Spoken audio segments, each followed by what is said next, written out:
रात 1 बजे के बाद जहां अक्सर चांदनी रातों में रात का अंधेरा धीरे धीरे फीका पड़ने लगता है, वहीं आसमान में सुकून से बैठा चांद और गहरा होता चला जाता है। मेरे कमरे की खिड़की से चांद कुछ ज्यादा ही खूबसूरत दिखता है। हालांकि मैं खिड़की से बाहर कम ही देखती हूँ, मगर बाहर से आती हवा खिड़की के पर्दों से गुजरते हुए हौले से मेरे कानों में आकर कह जाती है, देखो ना, तुम्हारी खिड़की से झांकता हुआ चांद कितना लुभावना लग रहा है। मैं धीरे से पर्दा हटाकर खिड़की से बाहर देखती हूँ। सच में चांद कुछ ज्यादा ही सुंदर लगता है। रात की खामोशी चांदनी रातों में मन में एक अजीब सी शीतलता भर देती है। मेरी खिड़की से झांकता हुआ चांद कुछ ज्यादा ही मन भावन लगता है, खासकर तब जब चांद के बहाने अक्सर उसे देखने लगती हूँ। वो जो मेरा होकर भी मेरा ना हो सका। चांद को देखते हुए समर की यादें कुछ ज्यादा ही परेशान करने लगती हैं। लड़कियां प्यार व्यार नहीं समझती, समर ने बातों ही बातों में कहा था एक बार। जानती थी मैं उसकी इन बातों की वजह, मगर पलटकर कुछ भी कहना उचित नहीं समझा। आखिर उसकी इस बेरुखी की वजह मैं ही तो थी। कॉलेज के सेकेंड ईयर में पहली बार समर को नोटिस किया था, वो भी तब जब मैंने चुपके से उसे मुझे देखते हुए देख लिया था। सक पका सी गई थी, गुस्सा भी बहुत आया था और चिढ़ भी हो गई थी। समर अक्सर छुप छुप कर मुझे देखता था और मैं अधिकतर उसे नोटिस कर लिया करती थी, मगर कुछ कहती नहीं थी। कहती भी आखिर कैसे, वो सिर्फ देखता था, कहता कुछ नहीं था। और जब सामने से कोई कुछ ना कहे तब हमें भी कोई हक नहीं बनता कि हम उसे जाकर कुछ भी बोले। कॉलेज में हम दोनों की ही क्लास एक थी, मगर सेक्शन अलग अलग थे। शायद यही वजह थी कि कभी पढ़ाई के किसी काम की वजह से भी एक दूसरे से कभी बात नहीं हुई। यहाँ तक कि किसी ग्रुप में भी हाँ, नोटिस एक दूसरे को रोज करते थे। वो मुझे चुपके से देखता था और जब मैं उसे ऐसे चुपके से देखते हुए देख लेती थी तो अपनी नजरें कहीं और घुमा लिया करता था। शायद उसे भनक लग जाती थी कि मैंने उसे मुझे देखते हुए देख लिया है। नजरों ही नजरों में एक दूसरे को देखने का यह सिलसिला ग्रेजुएशन के आखिरी साल तक चला। अब धीरे धीरे समर हमारे फ्रेंड सर्कल में शामिल होने लगा था। मेरे दोस्त अब उसके दोस्त बनते जा रहे थे, लेकिन हाँ, उसके दोस्त मेरे दोस्त कभी नहीं बन पाए। इसकी एक खास वजह भी थी, वो ये कि मैं कभी किसी से बात नहीं करती थी। ग्रुप में भी बाकी सब दोस्त बात करते थे, मैं बैठकर बस उनकी बातें सुना करती थी, जैसे अब समर की सुनती हूँ। बातों ही बातों में कई बार समर ने मेरे लिए अपनी भावनाओं को ग्रुप में सबके सामने जाहिर किया, मगर मैंने कभी उसे इस बात का एहसास भी नहीं होने दिया कि मैं भी उसके लिए कुछ महसूस करने लगी हूँ। वो जो अपनी भावनाओं को सबसे शेयर करता, सब उससे उस लड़की का नाम पूछते और वो हर बार चुपके से मेरी तरफ देखकर आसमान की तरफ देखने लगता और कहता, वो अभी सिर्फ ख्वाबों में मिलने आती है, हकीकत में ऐसा कुछ है नहीं। प्यार कभी बताकर या पूछकर नहीं होता, मुझे मालूम था मेरे दिल में समर के लिए कुछ न कुछ है, मगर मैं कभी ये न किसी और से कह पाई और ना ही समर से। उसका रोज मुझे चुपके से देखना अब बुरा नहीं लगता था, हाँ, लेकिन किसी रोज उसका कॉलेज ना आना जरूर बुरा लगने लगा था। जिस दिन भी वो कॉलेज नहीं आता था, लाख बिजी होने के बाद भी पूरा दिन एक अजीब सा खालीपन मुझे घेरे रखता। कभी लाइब्रेरी, कभी कैफेटेरिया, हर जगह दोस्तों के साथ ही होती थी मैं, मगर मेरा दिल वो तो बस समर के पास होता था। उसकी बातें, उसके किस्से सब बहुत याद आने लगते थे।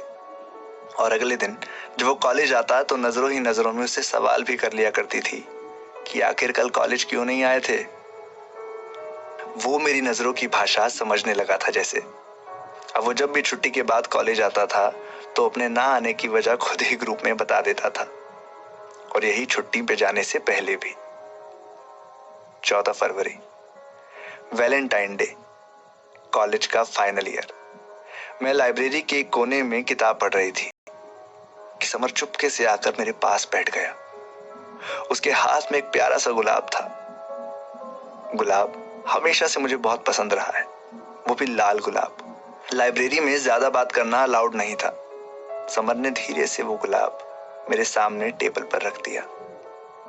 मैं डर गई थी, कहीं कोई देख लेगा तो क्या सोचेगा। मेरी तो जान निकल गई थी। मैंने झट से इधर उधर देखा। गनीमत थी कि आज लाइब्रेरी में कोई नहीं था। वैलेंटाइन डे पर कोई होगा भी कैसे, सब मेरी तरह बोरिंग थोड़ी है। मेरे चेहरे पर डर की लकीरें समर ने पहचान ली थी। वो झट से खड़ा हुआ और अपनी जेब से कागज का टुकड़ा सामने टेबल पर रखते हुए बोला, पहली बार किसी के लिए कुछ लिखा है, पढ़ लेना, मुझे तुम्हारे जवाब का इंतजार रहेगा। इतना कहकर समर लाइब्रेरी से बाहर चला गया। मेरा दिल इस समय बहुत जोर से धड़क रहा था। धड़कनों में जैसे कोई तूफान आया हो। आंख में आंसू थे और चेहरे पर डर। जैसे तैसे करके मैंने खुद को संभाला। थोड़ी देर किताब को वहीं सामने टेबल पर ही रखकर मैं चुपचाप बैठ गई और उस कागज के टुकड़े को एक टक निहारती रही।